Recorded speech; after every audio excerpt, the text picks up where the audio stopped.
Praise the lord. యేసు క్రీస్తు వారి పరిశుద్ధమైన నామంలో మీ అందరికీ వందనాల శుభాలు తెలియపరుస్తున్నానండి.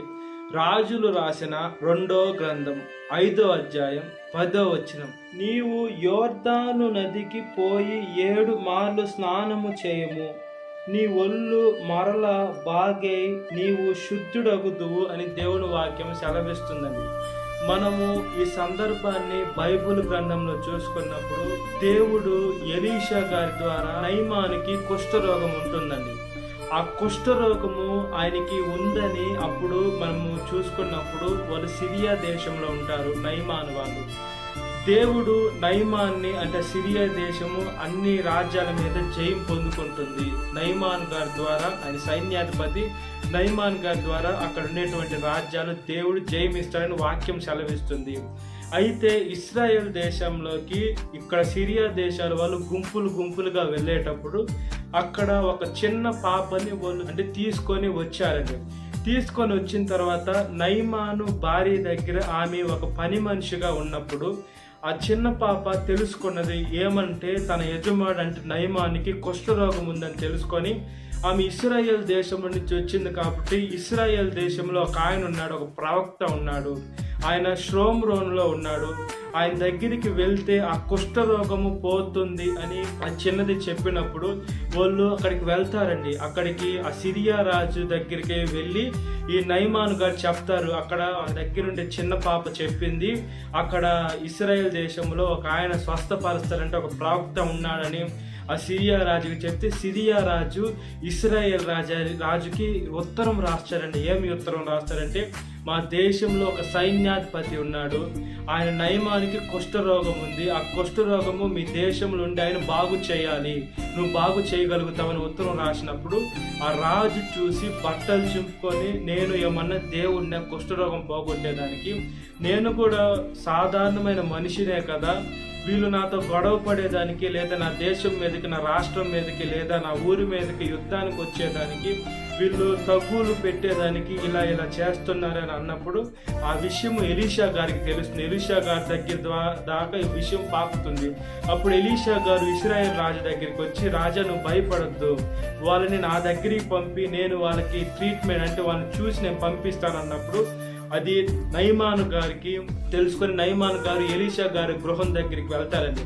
ఎలీషా గారు ఏం చేస్తారంటే ఆయన దగ్గర ఉండి ఒక శిష్యుని పంపించి యోర్దాను నదిలో 7 మార్లు మునిగితే శుద్ధుడు అవుతావు అని అక్కడ చెప్తాడు. అప్పుడు ఏం చేస్తారంటే ఆయన కోపం వస్తుంది, నయమాను గారి కోపం వస్తుంది. ఏమంటే నేను ఇంత గొప్పగా నేను ఇక్కడికి వస్తే నా మీద చేతులు పెట్టి ప్రార్థన చేయాలి కదా, లేదా నాకు ఎక్కడైతే బాగలేదు అక్కడ ఆడించి ప్రార్థన చేయాలి కదా, యెహోవా నామములో ప్రార్థన చేయకుండా నన్ను యోర్దాను నదిలోకి ఎందుకు మునగమంటున్నాడు, మా సిరియా దేశంలో గొప్ప నదులు లేవా అని ఆయన కోపడి వెళ్ళిపోతే ఆయన దగ్గర పనిచేసే లేదా ఆయన స్నేహితులాగా ఒక ఆయన వచ్చి ఆయన ఏదో చేయమంటే నువ్వు చేయవా, ఆయన ఏం చేశాడు, యోర్దాను నదిలో 7 మార్లు మునగమన్నాడు, మునికి చూడు, నువ్వెందుకు ఆయన సేవకుడు మాట వద్దంటున్నావని 6 మార్లు స్నానం చేశాడండి. 7వ మారు వచ్చినప్పుడు ఆయన శరీరము పసిపిల్ల దేహం వల్లే వచ్చింది. అంటే ఈ సందర్భాన్ని అంతా మనం గుర్తు చేసుకున్నప్పుడు మనకు ఒక ఆలోచన రావాలి, సేవకుల మాట మనం లోబడే బిడ్డలుగా ఉండాలండి. మనము ఆ బైబిల్ గ్రంథంలో నయమాను గారు కోపడి వెళ్ళిపోయి ఉంటే ఆయనకు అసలు స్వస్థత వచ్చిండేది కాదు. కాబట్టి నయమాను గారు ఆయన స్నేహితుడు మాట విన్నారు, అదేవిధంగా దేవుడు సేవకుడు మాటకు లోబడ్డాడు. ఆయన స్నేహితుడు కూడా మంచి మనసుగా ఉన్నాడు. మన స్నేహితులు ఎలా ఉన్నారు, మనకి కోపము తగ్గించే స్నేహితులుగా ఉన్నారా, మన కోపము రెట్టింపుగా పెంచే స్నేహితులుగా ఉన్నారా? ఆ నయమాను గారి జీవిత చరిత్ర అలా ఉందండి. కుష్ఠరోగం దేవుడు పోగొట్టాడండి. అప్పుడు నయమాను గారు అంటారు, ఈ దేశంలో ఎన్ని దేవుళ్ళు ఉన్నా కూడా ఇశ్రాయేలు దేవుడు నిజమైన దేవుడని ఆయన విశ్వసిస్తారు. అంటే దేవుడు మహిమ కలిగిన దేవుడు. మనం దేవుడి మీద భారం వేయించండి. దేవుడికి ఈ పనే చేయగలుగుతాడు, ఈ పని చేయలేడు అనేది లేదు. అయితే మనం తిరిగే ఫ్రెండ్స్ మంచి వారితో తిరగాలి. మనల్ని చెడగొట్టే వారితోనో లేదా మనకి ఇతరులకి కలహాలు పెట్టే వారితోనో లేదా మన మీదకే మనతో మాట్లాడి మనకి కీడు తెచ్చే వారితోనో మనం తిరగకూడదు. మనం మంచి కోరుకునే వాళ్ళతో తిరగాలి. మనం కోపపడతాం, మన ఫ్రెండ్ ఏం చేస్తారంటే లేదు నువ్వు కోపపడద్దు అదిరా ఇదిరా అని మనకు చెప్పి మనల్ని కూల్ డౌన్ చేసే ఫ్రెండ్స్ మనకు కావాలి. మనం కోపపడితే ఇంకా నిప్పు మీద కిరసనాయిల్ పోసినట్టు లేదా పెట్రోల్ పోసినట్టు బగ్గనే తట్టు ఉండకూడదు. కాబట్టి ఆ నయమాను గారి స్నేహితుడు ఆయన దగ్గర ఉన్నటువంటి ఆయన్ని మనసు మార్చాడు. ఆయన కోపంతో వెళ్ళిపోకుండా మనసు మార్చి యోర్దాను నదిలో మునిగేదానికి హృదయం ప్రేరేపించాడు. కాబట్టి మన జీవితం కూడా దేవుడు వాక్యానుసారంగా బ్రతికితే మనకి ఏ రోగమైనా పోతుంది. మన స్నేహితులు మనము తిరిగేవారు కూడా పరిశుద్ధంగా ఉండాలి. కాబట్టి దేవుని వాక్యానుసారంగా బ్రతుకున్నట్లుగా ప్రార్థన.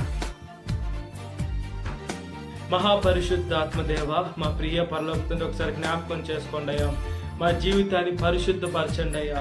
మేము చూసే చూపు, నడిచే నడక, చేసే క్రియ ప్రతి ఒక్కటయ్యా ఆశీర్వాదకరంగా, దీవెనకరంగా, మహిమకరంగా చేయమని అడుగుతున్నానయ్యా. నయమాను గారి జీవిత చరిత్ర మేము చూసుకుంటున్నామయ్యా. యేసయ్యా, ఆయన మీ సేవకుడు మాట విన్నాడు. అలాగే కోపం వచ్చినా కూడా లోబడి వెళ్ళాడు. కాబట్టి అక్కడ ఆయన పని జరిగిందయ్యా. మేము సేవకుల మాట వినకుండా ఇప్పుడిప్పుడే అన్నీ రావాలని అంటే కుదరదు. కాబట్టి ఫస్ట్ మీరు చెప్పిన మాట మేము వింటేనే మాకు ఆ పని జరుగుతాయి. ఒకసారి జ్ఞాపకం చేసుకోమని అడుగుచున్నానయ్యా. ప్రతి ఒక్క సాతాను శోధన తీసివేండయ్యా. మా జీవితం యావత్తు మీకు సమర్పిస్తున్నానయ్యా. మీ వాక్యము మా పాదములకు దీపం, మా త్రోవకు వెలుగై ఉంటుందయ్యా. సాతాను మమ్మల్ని బాధ పెట్టాలి, దుఃఖ పెట్టాలి, ఏడిపించాలని సాతాను దాని అనుచరులు ఎన్ని ప్రయత్నాలు చేసినా ఒకటే సెలవిస్తుంది. సాతాను ఆలోచన చిత్తైపోతాయ్యా. కాబట్టి యేసయ్యా, మీరు మాతో ఉంటే మా దారి సరళమైపోతుందయ్యా.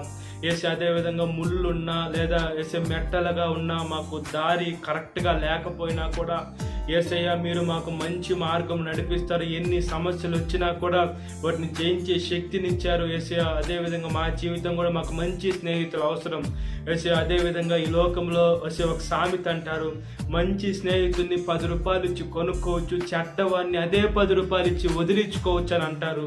ఈ లోకంలో చెడ్డవారు వదిలించుకునేవారు కానీ ఉన్నాను, కానీ మన వారుగా చేసుకునేవారు ఎవరు లేరు. ఈ లోకంలో అందరూ సాతాను పట్టిన మనుషులే ఉన్నారు, కానీ నిజమైన ప్రేమ చల్లారిపోయింది. కాబట్టి యేసయ్య, మా జీవితం, మా పర్సనల్ ఏదైనా మీకే సమర్పించుకునే మంచి మనసును దయచేయమని, సాతాను శోధన ప్రతి ఒక్క పెట్టిన విడుదల దయచేయండి. ఈ వాక్యం వీటిన ప్రతి ఒక్క పెట్టిన పేరు వచ్చిన జ్ఞాపకం చేసుకోండి. ఈ దినకాలపు దీవెనతో నింపమని నజరేయుడైన యేసుక్రీస్తు వారి పరిశుద్ధమైన నామములో మిక్కిలి వినయం తరించురా నా పరలోక తండ్రి. ఆమేన్. Praise the Lord. God bless you. Have a great day.